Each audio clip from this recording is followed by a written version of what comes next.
senhor acredita que um plano nacional a curto prazo é possível ou não? A gente tem que pensar a médio e a longo prazo. Não, olha, ele é possível dependendo de se tiver vontade de fazer. Nós temos que ter, a nação brasileira precisa estar disposta a fazer isso, né? Nós temos que ver, por exemplo, os partidos políticos, a sociedade como um todo, precisa entender que o Brasil só poderá ser um país realmente, aproveitar inclusive, né, essa chance que nós estamos tendo. Nós estamos vivendo aqui um momento de muita crise, e é nos momentos de crise que a gente pode dar os saltos, né? Então, nesse momento, o Brasil pode dar esse grande salto, mas ele precisa, acima de tudo, entender que tem que ter soberania, ou seja, nós temos que nos fortalecer enquanto nação, para poder entrar até no jogo, na disputa do mercado globalizado, né? O que está acontecendo hoje é que não temos nenhuma soberania, nós ficamos, vamos assim, somos Maria vai com as outras, vamos dizer, né? Agora, ultimamente, até o governo tem reagido, tem fortalecido mais o poder público, tem arbitrado melhor a situação da economia, mas mesmo assim falta muito, né? E a população? E quem está em casa, que muitas vezes acaba se isentando de algumas responsabilidades, de tomar frente e de cobrar, como é que a população pode ajudar nesse plano de soberania nacional? Pois é, na verdade, ela pode ajudar, na verdade, tendo essa consciência. A gente tem que ter essa consciência. Você vê o que está acontecendo aqui no Brasil hoje. Hoje o Brasil é um país essencialmente exportador, que a gente chama de commodities. É exportador de soja, de milho, de produtos, vamos dizer assim, primários, com pouca elaboração.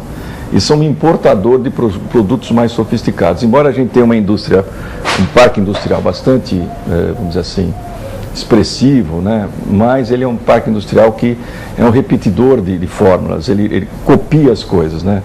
E diante dessa crise mundial que está havendo aí, dessa competitividade maluca, vê essa história dos automóveis que aconteceu ultimamente. Mas venderam automóvel para burro. Mas as autopeças já não são mais brasileiras, são chinesas, coreanas. Por quê? Porque aqui nós não temos competitividade para poder competir. Enfim, elas são muito mais baratas a se importar do que fabricar aqui. Porque tem uma série de medidas que nós não conseguimos tomar. Por exemplo, melhorar a questão da relação do câmbio. Quer dizer, o preço do dólar é muito barato aqui no Brasil e a gente não consegue ter competitividade com os outros países onde tem o câmbio muito mais desvalorizado. Vereador, na orelha do seu livro tem um texto do Carlos Siqueira, que é o presidente da Fundação João Mangabeira. Me fala um pouquinho a respeito do trabalho dessa instituição. Olha, a Fundação João Mangabeira é uma instituição do Partido Socialista Brasileiro, que é o meu partido, né? Ela é uma entidade ligada ao partido, que tem recursos próprios, que elabora cursos de formação política, publica livros. Aliás, esse meu livro foi publicado pela Fundação João Mangabeira, né? Faz seminários, enfim, é uma instituição muito importante, que, enfim, com uma atividade muito intensa. E o Carlos Siqueira, que é o presidente, é uma pessoa brilhante, é autor de livros também, uma pessoa muito preparada e muito animada para levar à frente as posições que o PSB tem, né, com relação à situação do Brasil. Uma instituição que também faz com que as pessoas tenham mais proximidade com a política, que passem a conhecer melhor todos os trâmites, esse relacionamento entre a cidade, o Estado e a população. Eu acho que o problema que a gente tem hoje, quer dizer, quando todo mundo, cada um para si, Deus para todos, essa coisa que eu te falei agora há pouco, as pessoas vão perdendo um pouco. Primeiro perde a noção de direito, como não tem mais noção de que ela tem direito às coisas, tem que fazer com que o poder público supra, não é? Não está mais nem aí, eu tenho que me virar, o ônibus está não sei quanto, mas eu tenho que me virar, eu tenho que comprar carro, o problema da saúde está ruim, não é problema meu, eu tenho que me virar para comprar um plano de saúde mais caro, o problema da escola está ruim, a escola pública, eu preciso entrar em escola particular, quer dizer, ninguém liga mais para nada, né? Então vai despolitizando, a pessoa perde a noção que tem, vai despolitizando. E as pessoas não vão entendendo o que está acontecendo. E esse livro aqui, esse livro até quero que eu mostre a capa, né? Esse livro é justamente uma ideia de a gente tentar entender o que está acontecendo. Não só entender, mas também fazer propostas, né? Então você veja que eu falo aqui dessas questões que você perguntou, enfim, mas tem também umas propostas que são importantes. Por exemplo, a questão da educação pública no Brasil. Todo mundo acha que tem muito dinheiro que é mal usado. É mentira pura. Tem muito pouco dinheiro para a educação no Brasil. Inclusive, o senhor abre aqui um tema, para onde vai o dinheiro dos impostos, né? Exatamente. Que é a maior reclamação dos brasileiros. Para onde vai o dinheiro dos impostos? Para vocês saberem, 1/3 dos impostos, o dinheiro, vai para o sistema financeiro. A gente paga, porque assim, quem decide, o país tem uma dívida chamada uma dívida pública, né? Uma dívida que foi feita com os gastos que o governo tem que financiar os seus gastos, né? Essa dívida, ela é paga para os bancos com determinados juros. Em muitos países do mundo, todo país tem uma dívida pública, né? Por exemplo, no Japão, 1% ao ano, nos Estados Unidos não chega a 1,5% e assim vai. No Brasil, até pouco tempo era 20% ao ano, 40% ao ano, agora está próximo de 10% ao ano. Então, só com esses 10% de juro que a gente paga, a gente está gastando 4 ou 5 vezes mais com esse dar dinheiro para banco do que com a educação. 5 vezes mais com o banco, com dinheiro que vai para a saúde. E assim vai. Todos os salários e todos os funcionários públicos custa menos do que esse juro que nós pagamos para o sistema financeiro, para você ter uma ideia. E assim vai. Então, o INSS, todas as despesas do INSS, com aposentadoria, com acidentes, com tudo que é gasto, é um pouco menor do que o que se gasta com os bancos.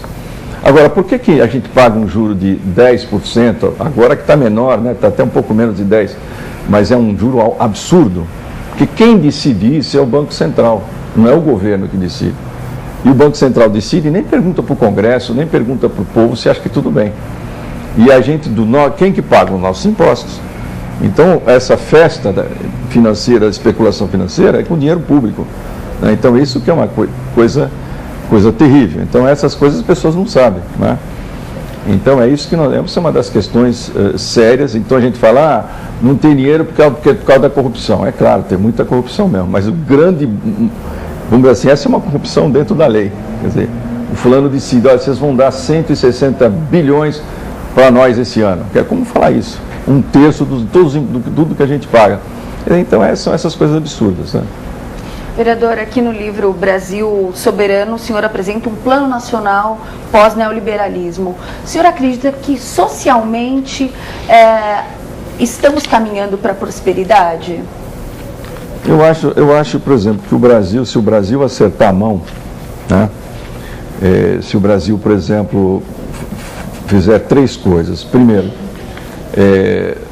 sair dessa política neoliberal, né? Que eu acho que essa é uma coisa terrível, a economia baseada só nos interesses do mercado. Se o Brasil tiver sua soberania, lutar por a sua soberania e entender que o Estado tem um papel central como indutor da economia, eu acho que o Brasil está no bom caminho. E se fizer um plano nacional de desenvolvimento, que, por exemplo, vamos falei o caso da educação. Nesse plano nós temos que pelo menos aumentar 3 vezes ou 4 vezes o dinheiro que vai para a educação. O Brasil gasta menos de 3% do PIB em educação, quando o correto é gastar 9%. Isso seria o adequado, né? Na saúde, se a gente entender que a saúde tem que ser basicamente preventiva. O que acontece com a saúde hoje em dia? A saúde hoje em dia é uma mina de dinheiro para as empresas. Porque todo mundo fica doente, machucou o dedo. Vamos fazer ressonância magnética. Não é culpa das pessoas, é a cultura que foi colocada. Se você terceiriza a saúde, o que é a saúde? A empresa quer o quê? Quer ganhar dinheiro. Quer vender remédio, quer vender diagnóstico. Ela não quer fazer prevenção. Então, essas são... uma visão de mercado, lucro. De mercado e do lucro. Então, são questões como essas que nós temos que fazer, que temos que ver. Tem a questão, enfim, da ciência e tecnologia, de que tem uma visão de que nós temos que desenvolver os nossos softwares, né, que nós não temos. O Brasil é muito frágil nessa questão do software, importa muito que não precisava importar. Na política industrial, que nós temos que modernizar nosso parque industrial. E sim, várias questões que nós temos que entrar. E tem esse caso particular agora do pré-sal, né?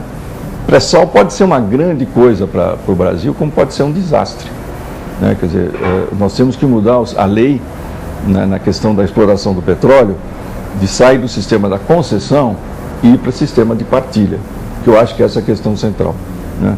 porque o dinheiro do pré-sal não pode ficar para as empresas, ele tem que ficar uma parte determinada para um fundo chamado soberano, que vai desenvolver saúde, educação, enfim, essa coisa toda.